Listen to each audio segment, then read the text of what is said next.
Welcome to Not Going Quietly, the podcast where we inspire growth, beat down biases, and get into all sorts of good trouble with your host, Britt East.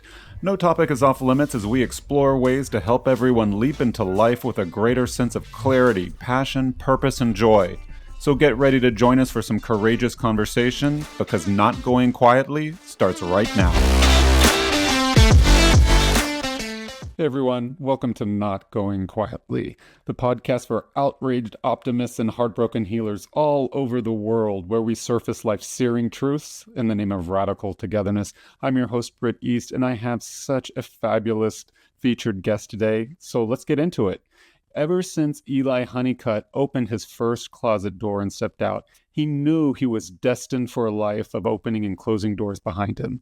Eli is a multi-passionate human on a journey of deep self-discovery, exploring who he is, how to live fully in the moment, and how to experience the profound essence of life. As a passionate creator of change, Eli helps individuals and organizations uncover their true selves, understand the stories they tell, and tap into the power of imagination and intuition. When Eli isn't dreaming up new worlds, you'll find him in nature, connecting deeply to life's beauty, rustling up food to share with anyone willing to join, deepening his practice with plant-based medicines, and intentionally investing in his personal and spiritual growth. Eli is devoted to serving the ancient wisdom within each soul and our incredible planet, striving to create sustainable change and writing a new narrative for humanity's future. Eli can help you dive deep into the exploration of your imagination and dream up a more abundant, free, and loving world together. That sounds so awesome, Eli. Welcome to the show. How are you today? I'm doing really great, Britt. Thanks so much for having me. Yeah, it's fun. I'm looking forward to being here. Yeah, me too. It's my absolute pleasure. So, in your bio, what do you mean when you say you've always known that you were destined for a life of opening and closing doors behind you?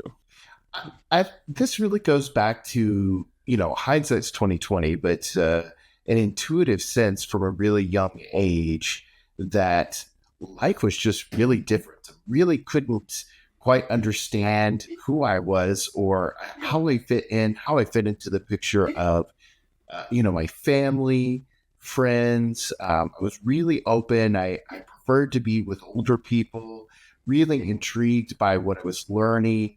I didn't want to really do a lot of kid things necessarily. Now I do. Now I want to just play. I feel like I had reverse roles. I did like Benjamin Button. Yeah. Like I was like very old, like soul, very intense, want to know how everything works. Now I'm like, I just really kind of want to fuck off and play. Okay, so that's what I want to do. But I think the opening doors was a realization that things were so temporary. And I started to really clue into that very quickly. Like, oh, things are always very temporary. And also not feeling like I fit in necessarily any place. I could feel, and oftentimes I think many of us still feel this like grasping on to wanting something to be secure. And also I was raised in a cult, essentially, as a Jehovah's Witness, that really taught that like they had the truth, that here's the future, that basically anything that was happening now was just happening to get us to this point of like everlasting life and Shangri-La, those type of things. So I wouldn't say that I ever felt terribly grounded in the reality of what life was, because I lived in this headspace and this religion and in this culture that was very much just like, all of this is temporary. None of this really matters. And so you talk about opening doors, but what do you mean by closing them? Well, the same thing as cliche as like when one door closes, another opens. I'm like, fuck off with that too. However, it is very, very something that I've come to realize was that, especially from an early age, like friends were a hard thing for me to make, because I'm not really sure. I've never really dived into that outside of just really finding a connection with friends. But we always had a lot of people in and out of our lives as a family. And so I realized that it was way more fun to always just be open to what was next. And like, oh, we're going to meet these new people. And who are these new people? Or this next adventure. And my parents were very adventurous in their own right. And so I think what I intuitively and through the programming subconsciously that happens to us all began to realize like, oh, there's always going to be something else. There's always a new person to meet. We had a lot of friends that were kind of always in our sphere, but my parents were also, our home was very fluid. There was new people in and out all the time, new friends, new people coming in, people from all over the country, people from all over the world. And I feel like, although I wouldn't say I understood that I was opening and or closing doors, but one of the things I realized was not to get attached. And my dad, I have a far better relationship with him now that he's dead. It's just like so much better. But I look back at a lot of his wisdom, and I remember early on, and it stuck with me. We were leaving the Kingdom Hall on a Sunday, and I was kind of down. I think you could tell he asked, and said something about friends and whatever. And he said, well, a couple things you want to keep in mind is they're not even thinking about you. And that's really hard to hear, but they're not thinking about you. So you don't need to worry about that. And the second thing is he said, you'll be really lucky in life if you have 5 really, really close friends that stick with you. Otherwise, just really be open. And his point was really true of that essentially in the closing of doors was that that's not a bad thing. And that there are things that need to move away.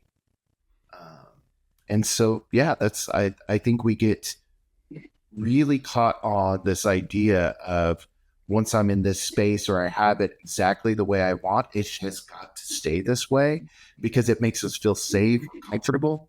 And that's usually what's going on with all of us is that we're either worried about not having control, we're worried about security, or we're seeking some sort of approval. And as little kids, we learn all of this stuff.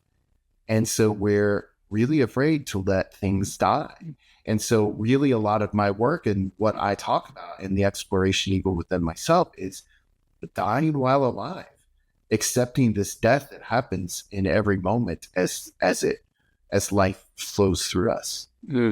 Yeah, you are speaking my language. I was reckoning with some of my biases as you were telling your story. Some of my biases about organized religion, about Jehovah's Witnesses, that you were describing a life, a childhood, which to me as an outsider sounded like one of playful wonder and joyful abundance. And I would have prejudged, maybe your experiences as being more closed and having to resist the constraints imposed upon you by that religion, by the society that you're in at the time. But it sounds like even that notwithstanding, it sounds like you got maybe this sense of openness and wonder from your parents, and maybe in particular your father. Is that right? Yeah, I think yes. And I always say with everything that's like a yes and. So you are right. There was a lot of constriction within that. Do not get me wrong. Like there's a lot of constriction, a lot of control, a lot of things that I just absolutely for a long time disagreed with. I have a much different relationship with what that happened, the story and how I relate to what I learned. And I think what I witnessed from my dad, and I knew he just didn't let things really bother him. He never really argued. He didn't let people get mad at, and he just did his thing. My mom was way more, would get caught up in drama, and she kind of liked to stir the pot within, people. She's really, and is a very powerful woman in her own energy. Well, what I will say though, is that although it was extremely constrictive, what I encourage people to do is look back at their lives. And for me, what really helped Britt was flipping out of those biases or those stories about looking at the doors was to say, well, what if all of that happened for me instead of to me? So if that happened for me, what were the benefits of a lot of the things that I was able to receive? And for me, quite honestly, I think I know now very confidently that being raised as a Jehovah's Witness was already put me on the outside of normative culture at the time.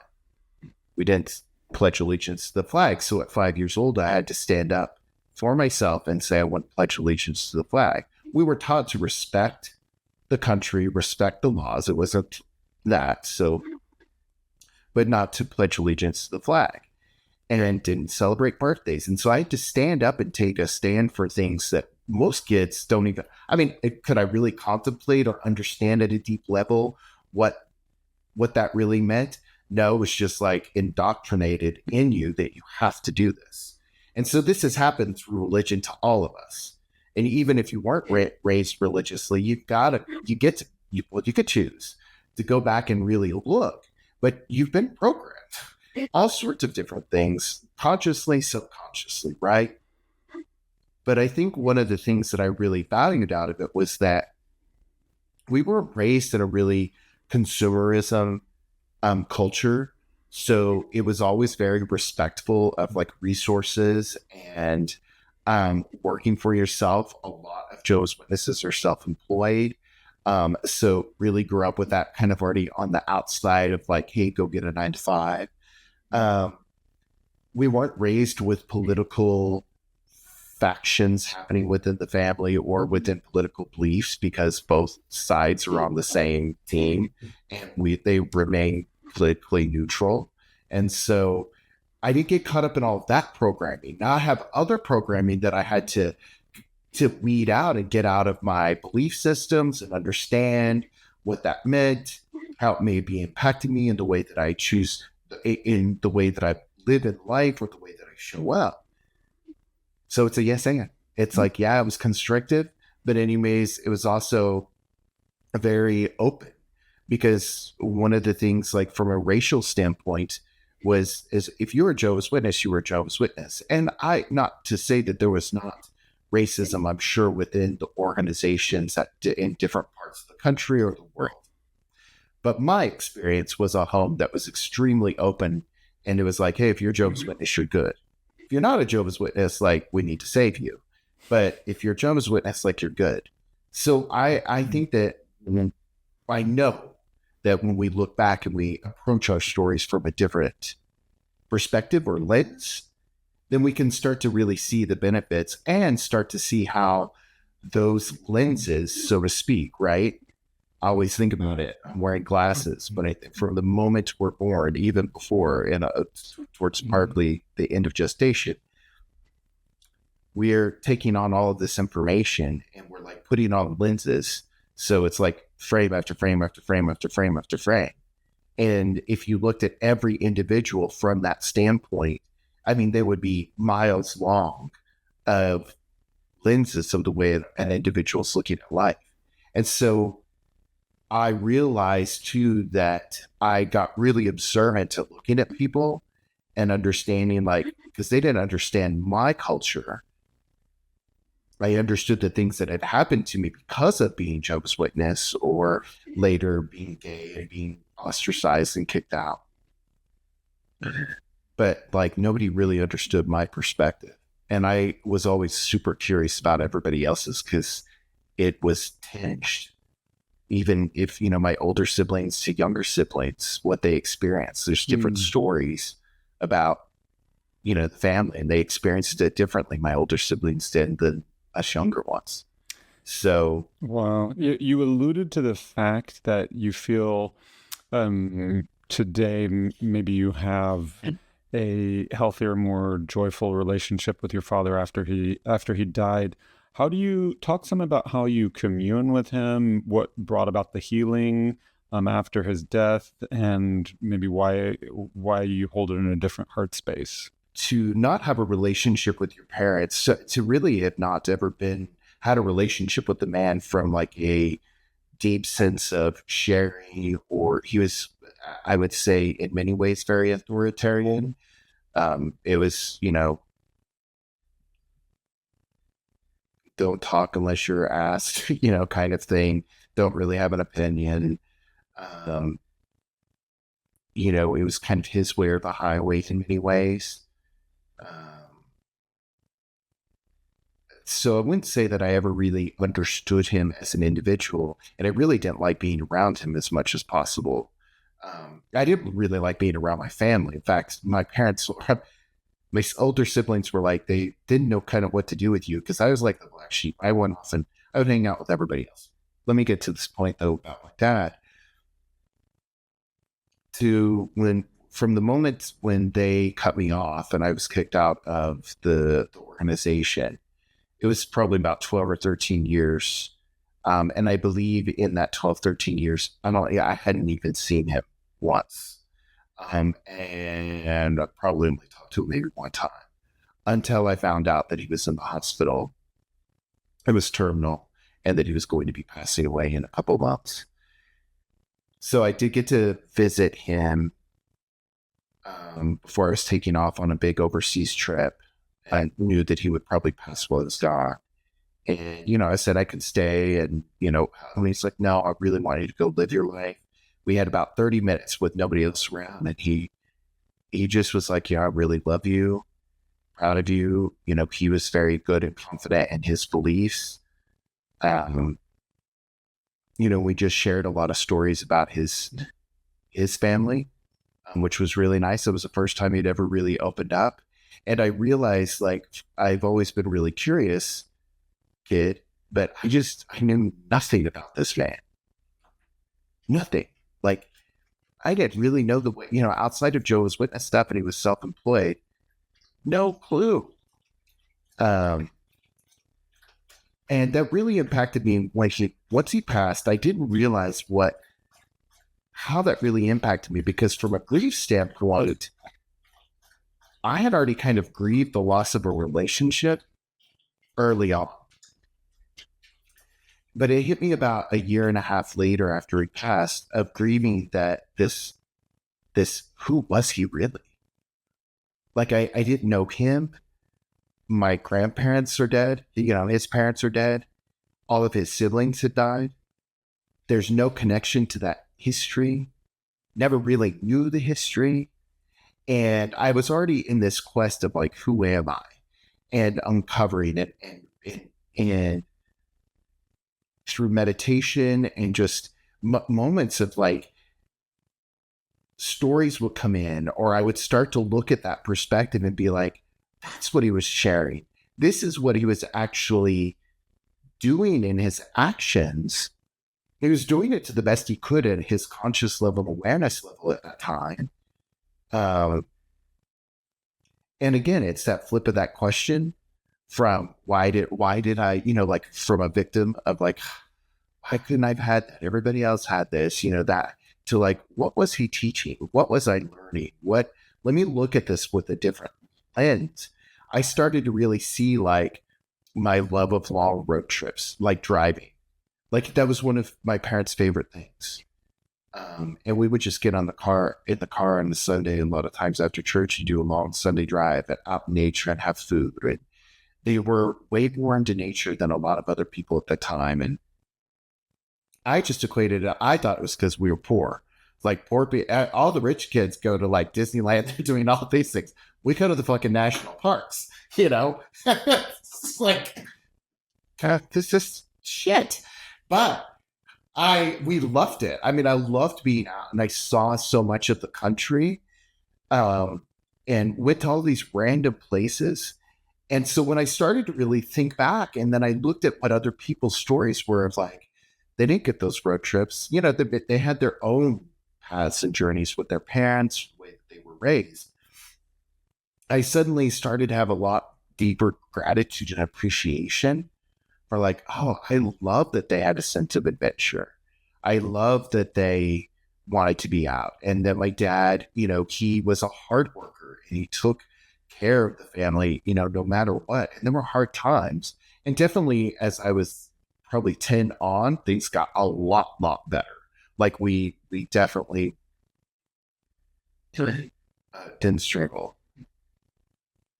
But then I started to I just started to really see these moments and times and memories and looking back and realizing that, like, I think, he really loved in his own way and he was doing his best and he really cared. And I often wonder now, this is a question I wonder, will always be curious. We'll probably not ever have that answer.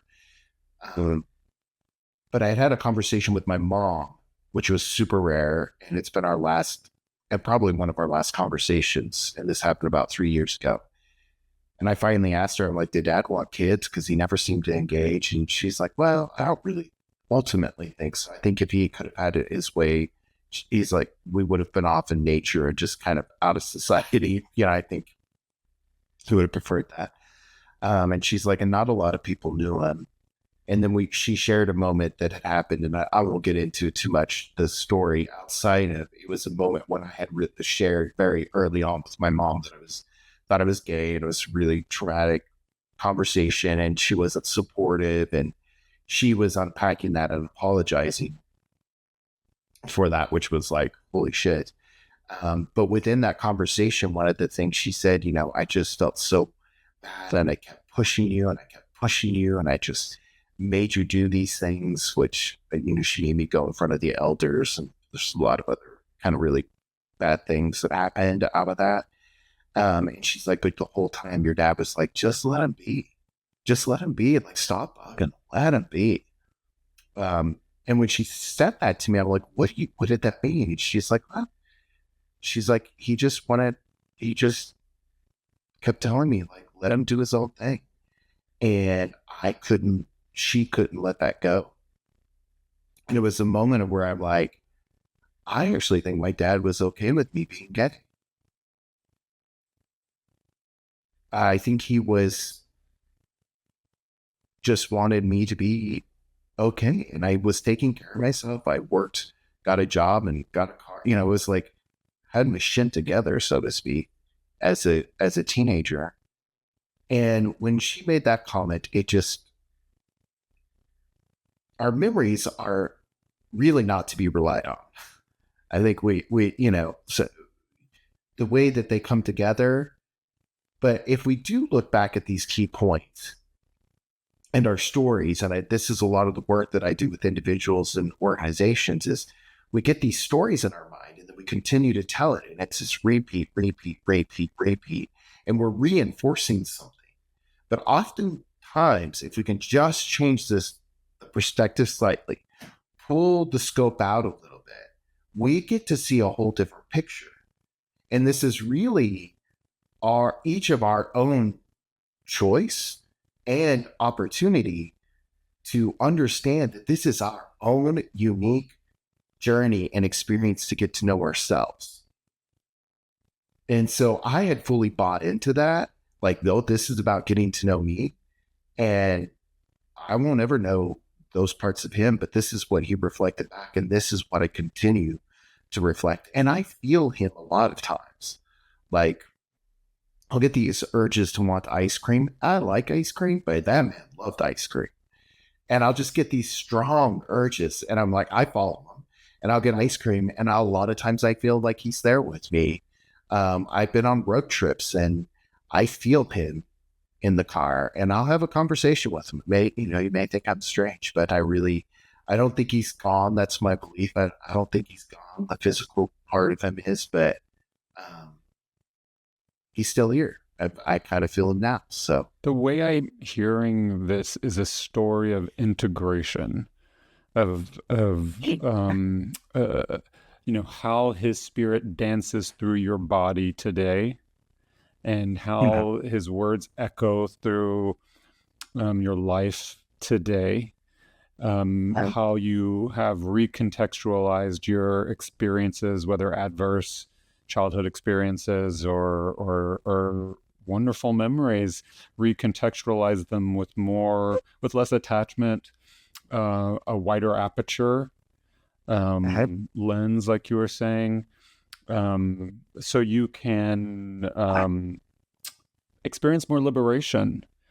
And so I'm hoping maybe you can speak along those lines about how that's worked in your life, your healing journey, what you do with your clients, people and organizations to help them along that path, correct anything I may have gotten wrong. What really wants to come through is like, I think if there's anything I could wish for, it would be humanity to take like 3 big, deep breaths all together and slow it down. Yeah. And cut yourself a break.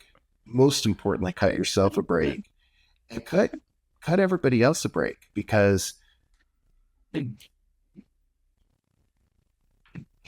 when we take responsibility, which for a lot of people, whatever they're at in their stages of journeys, sometimes we need to be in victim mode.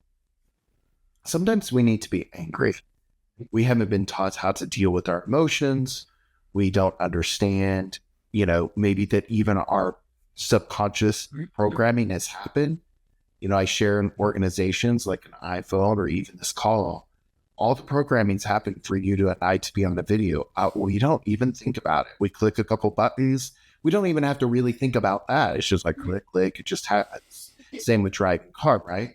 And so we're all individually and collectively moving through these different perspectives and stories, and we have the opportunity to rewrite that. So what I find is that we get narrow in our mindset oftentimes because we want to accept something as truth.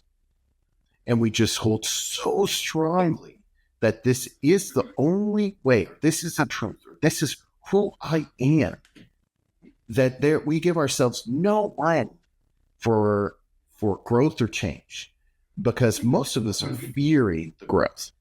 So in organizations, I find a lot of organizations are afraid of change. They bring in change management, we do all these other things, but it's like this very logical standpoint that we are approaching it. And our mind loves to solve problems. And so we also create all these problems to solve that are usually not there. So I think in pulling the scope back, when you look at your individual story, or say through like my own journey, I realized, okay, so Jehovah's Witness, I already knew, like I had to learn how to meld myself into school to be safe. And then I had to meld myself in when, I started getting called fag a lot. And I thought, oh God, like that was the last thing you want to be called, right? And there's all kinds of stuff around that. And I would try to hide it. I look back at high school pictures now and I'm like, definitely dressed like a fag. If that's offensive, I get why they were calling me that. Like I thought it was covering it up. No. But so constantly trying to be hyper vigilant and look at everybody else, I always could kind of see, I felt like I needed to have a broader perspective of what was going on to be safe. And I had to work through that. I mean, it's kind of a superpower, but it's also a place now where I get to do a lot of the healing. But when we can pull back out and kind of pan and look at a bigger, broader vision of a story or maybe what's really happening, and we ask ourselves, that's why curiosity is a big thing for me, is like I always talk about, just be curious. Kind of sit and wonder, like, I wonder why they're responding that way, or wonder why I'm feeling this. Why am I set off by that driver, or when my partner says something, or it's just like these visceral instant reactions. And so as I started to learn what happens neurologically with us and in our nervous systems, and then how our mindsets and all of those things kind of come together. And then as I started adventuring into plant-based medicine and deeper diving into work through meditation, breath work, understanding more of energy, who I am, I started to just see other perspectives that once you see it, I could not see it. Mm-hmm. And the biggest piece that I realized was like through this journey, when we move to a place of humbleness of that we don't know, we give ourselves a lot more room then to play and explore. And so that's why we always go back to that childlike wonder.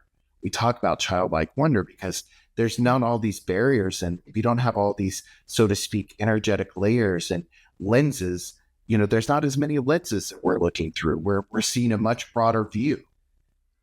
And as adults, though, it narrows and narrows and narrows, and then it gets heavy, and that we don't want to change it. And I find, Britt, most of the time why we don't want to make those changes is because whether we want to admit it or not, we're afraid that if we do, we will die. It feels like death. If I was to acknowledge this, if I was to look at that, I would die. And our body doesn't, there's some innate things kind of built in so that we don't die, like if tiger's coming at us or, something like that, right? But for the most part, we're safe. And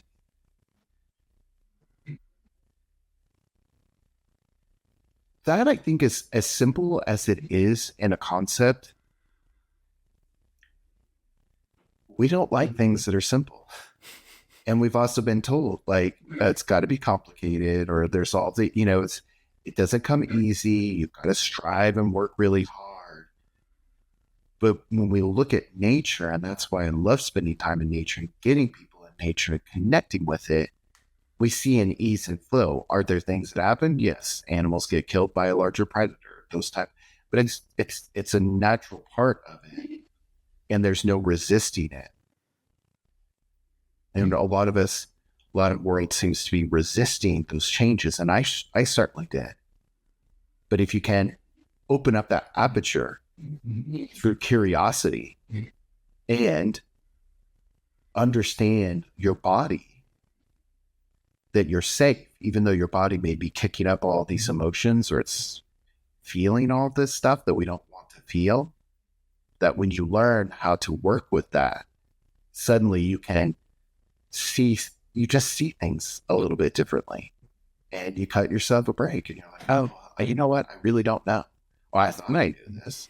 Like, Jehovah's Witnesses, I really thought that they told us that was the truth, the one true religion. So imagine that egoic structure walking around like, I know the truth and they don't, and I've got to teach them, right? So it's kind of the mindset in that culture.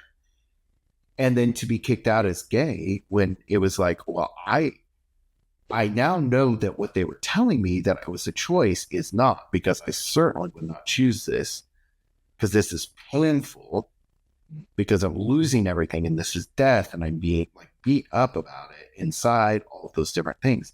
But that's not true. And so then when I started to see that, and then I came out of it, and I started doing some deep work into what had happened and their beliefs and like the way that they kind of programmed all the things within the that kind of confines of that culture and that religion or cult. And I was like, none of that shit's true. And they used to say, like, you could hang out with people that are non-Jehovah's Witnesses. So I never would, even if I was working. And then as I started to slide out, I met these people through this new job I had.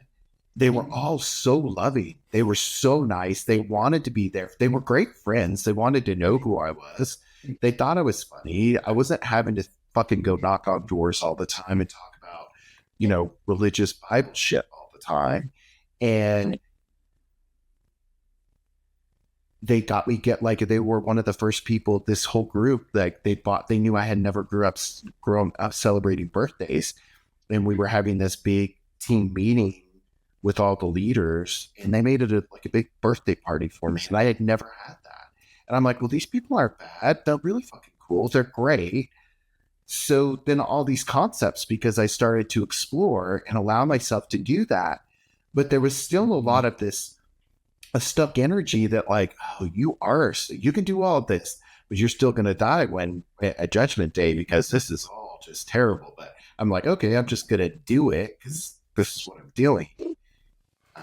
And I think that that's a lot of what's happening in society. And collectively, we are getting to address a lot of the lies that were told to us, a lot of solid what we said was true, or told was true.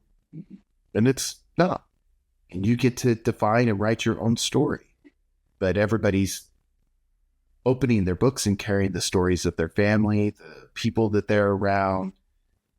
And it is scary to look at that and say, well, who am I if I really let all of that go and really start to explore myself?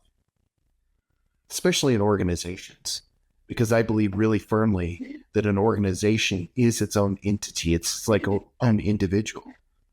An organization's a company has their own kind of energy signature that has its own trauma, it has its own stories. And you'll just see that like this repeat written and everybody repeats it with it.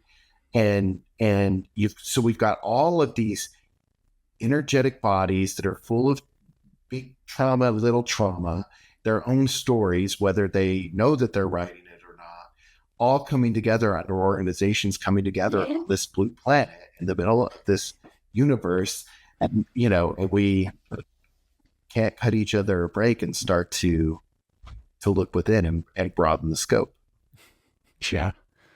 You alluded to one of your superpowers. I'm curious about what some other superpowers you have.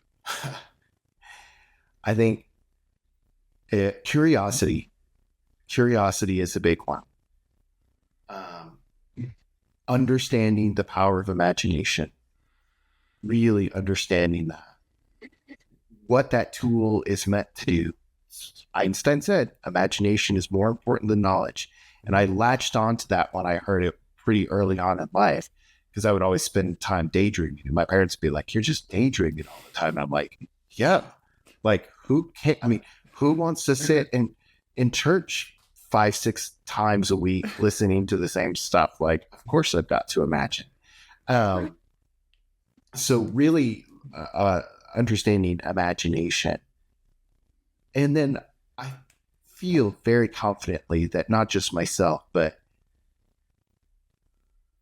in my own story, I'll make it about me. I tend to like try to put it about other people, but I think one of the things that really has come about is because I have lived on a story, a narrative that I was always on the outside of cultures, outside normative culture, Jehovah's Witness, inside as a Jehovah's Witness, and on the outside because it was gay and so didn't fit in.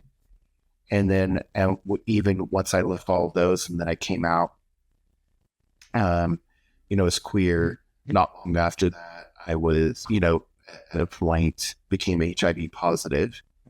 And so then I was on the outside of that, of like, that felt again like another hit against me, and so, but working through all the shame of all those different layers and understanding the power in them and that they don't define me has given me a lot of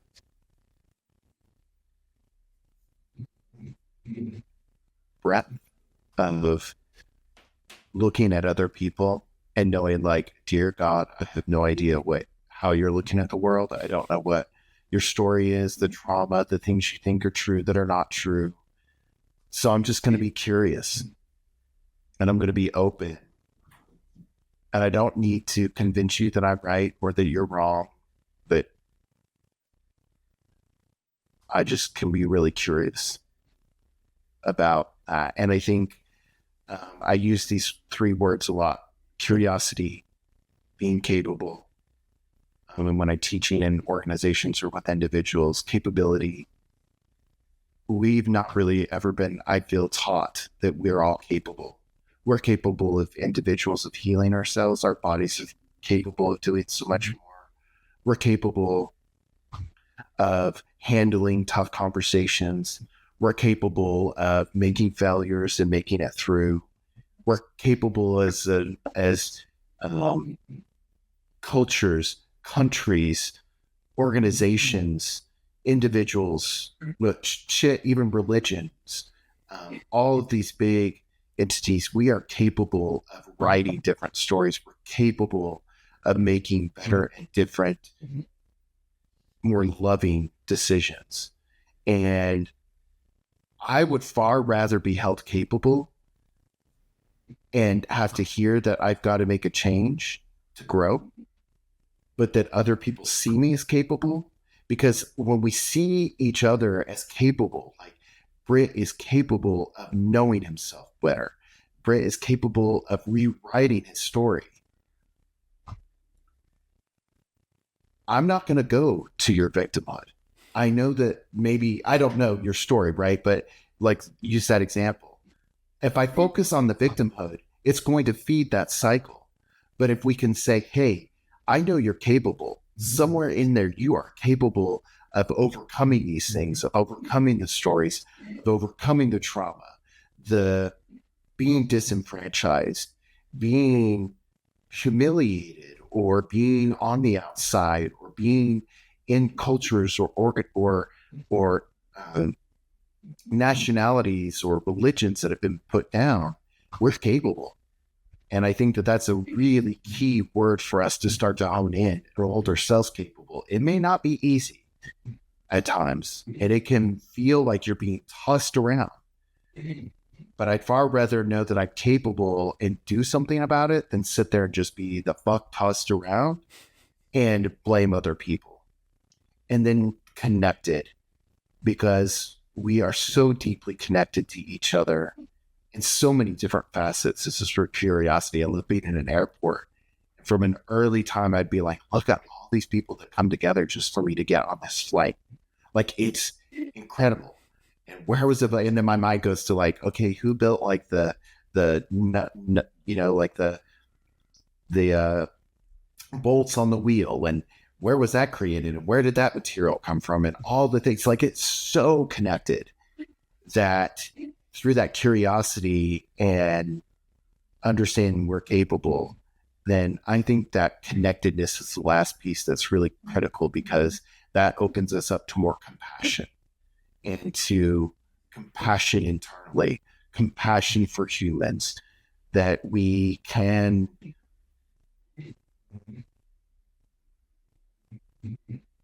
write a narrative that for so long has been said that this is just the way it is. If we can come to that real understanding of when we change ourselves, we change the world. When we change ourselves, we can, no matter how much money you have or not, you are worthy of being able to change and to be more connected to who you are. And you don't have to have shit tons of money to ask yourself who you are. And having the things, not having the things, having the relationships, having the successful tech startup or the awards or any of those things means nothing if you don't have who you are. And we have lost our way to ourselves, and we're being called home to who we really are. It's like that siren call. And I think people, and when things get really tumultuous and things are being pitted against each other, and the separateness and this, we want to label and go through identities and all these different things. And if that is where you're at in your journey, honor it. If that's super important to you, honor it. If fighting feels like the right thing, but ask yourself if there's something deeper that you could go to. Because that's what we're being called home to, is unconditional love. Everything has been conditioned, and we're breaking that paradigm. We're breaking the stories, and it has to happen. And we get to choose when we decide that we're going to do it for ourselves because we're capable and we want to get there. How can we learn to heed that call, to hear that call? How can we learn to uncover our own queer superpowers? How do you help your clients do all of that? You got to meet yourself where you're at. And so it's kind of looking at like all the expectations. I'll give you an example. If I'm working with, like, say I am working with an individual that's, if we're like dealing with romance, they want a partner. It's like, list out all the things you want of this partner. Everything. I'll get detailed. Imagine it, dream it, get in there, think about, I want them, they need to drive, all those kind of things. And then go look in the mirror and read that back. And that's everything that you are either in yourself that you know is in there that you're not allowing out, or things that you want to develop for yourself. So the first step is understanding or buying into or choosing, more importantly, that your experience, everything in life is designed to help you know yourself better. To come back to that, why they say that greatest question is, who am I? So when working with clients, a lot of times we need to work at and look at what is their perspective? How are they viewing back in life? And again, that basic question of, what if all of this happened for me? Even the really bad trauma that happened. And you want to have, if you have supportive therapy, these different things, right? There's a lot of different modalities to help you. But I really think you're capable of looking at it and looking past it and saying, and it taught me that that it's really important for kids to feel safe in their own home. Or it's really important for a woman to feel she can leave when she's being abused. Or for a man to be able to express his emotions. We can dig into those things in different ways. So like I said, it's not always easy. And then a lot of the journey going forward is going to where I find most people where it gets juicy and people are far more engaged is when they understand that they are empowered from within, when they start to look at all of these things and that they're safe, when they determine within themselves that they are safe. And so that is the goal with organizations or individuals. It's helping them understand and get to this place of feeling safe. For me, I think plant-based medicines help, breath work help, yoga can help, sitting by a tree helps. Sometimes you need to be locked in a room and talking to a therapist. Maybe it's sitting in a community and having conversations. But your intuition is your golden ticket. And it is a really silent whisper. And so with any of the work I'm doing is helping people come back to finding that quiet, powerful stream of information in their intuition. And the biggest part about it, Britt, is helping people understand, like, I really feel like I should do this. How does it feel in your body? It feels really good. But then we kick in all these beliefs and we fear taking the path. And so it's just helping us understand and work through those parts of ourselves. Imagination and intuition, really two most important tools that you have. And if you understand how to tap into them, like imagination, say for instance, like a lot of leaders or organizations, if I'm working with CEOs, because I'll have a dream or an idea, right? They're wanting to do tech. So we kind of look at intentions, why they're doing it. But a lot of times when you really start to get them into their imagination, we think that's childlike daydreaming, and it's oftentimes where you use it as like visualization, like visualize. I don't really use that because people get caught up in like, maybe they're not having visuals, they have all these expectations. But I'm like, imagine your ideal day. I just take 5 minutes in the morning. And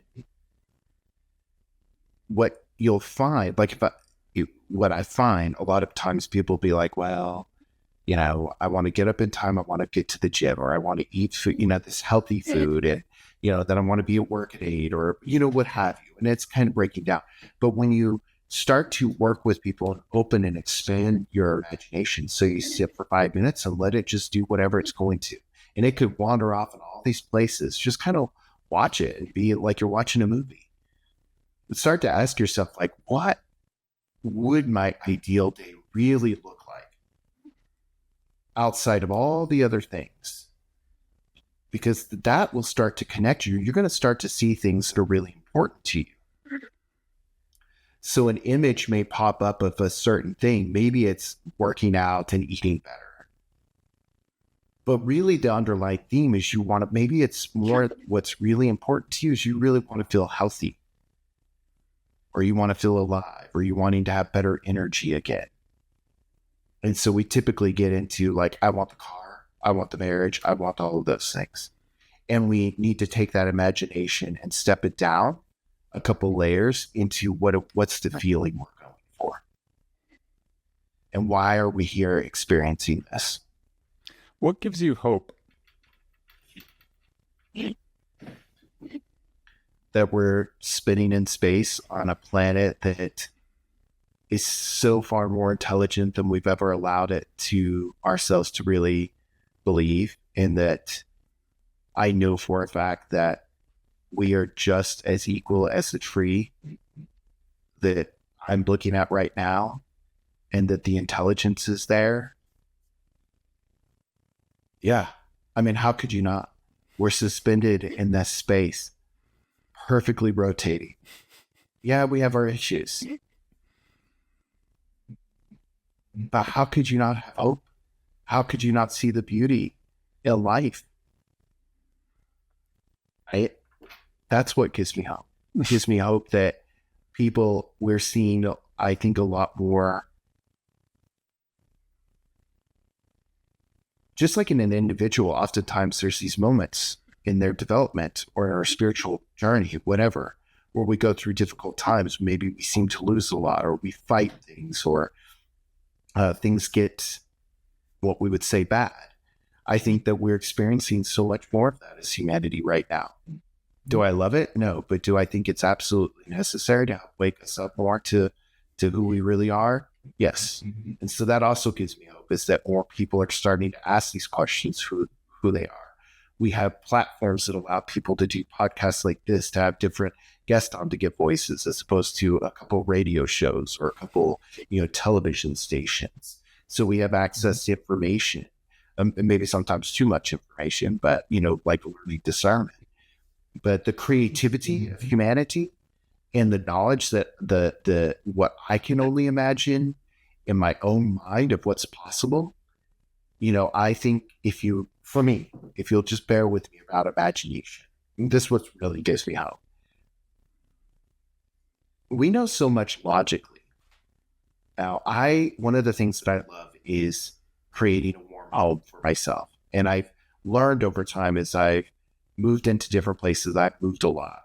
Big things for me that are important is light. I really like a place to feel light. I don't mind curtains and stuff, but really I just like it full of light. Having a view is really important to me. I like to feel up and out where I can see broader expanses. It's just something I like. And that's okay. That's a preference, right? And I think about, we know from a human standpoint, if we started to, maybe say from a young age in schooling, starting to teach kids outside of just this like indoctrinating that we have to take this one path. You choose a career, your whole job is to get through education, get a degree, learn all these sports, and then go get this job, and then you live and you get to 65 and you die. A lot of those stories are like kind of dying out, right? People are realizing that story's changed. Let me try to bring this back to like one thing that I've always thought about is, what if we took an individual and we looked at them and what was important to them, and we were able to design a home that was like their own nest, where it was really designed and thoughtfully put together, and beautiful art. This may upset people, but it's like, stop buying the shit from Target or, these other places, this art. Go buy something from an artist that has put the energy in. See, we've lost this sense of quality and excellence. And the book Zen and the Art of Motorcycle Maintenance, like when I read this, because it was just like spoke to my soul. And he was like, if we really looked at everything as quality, it gives everybody the broader expanse to choose for them what is quality and excellence. But we all know that there's a sense of quality, right?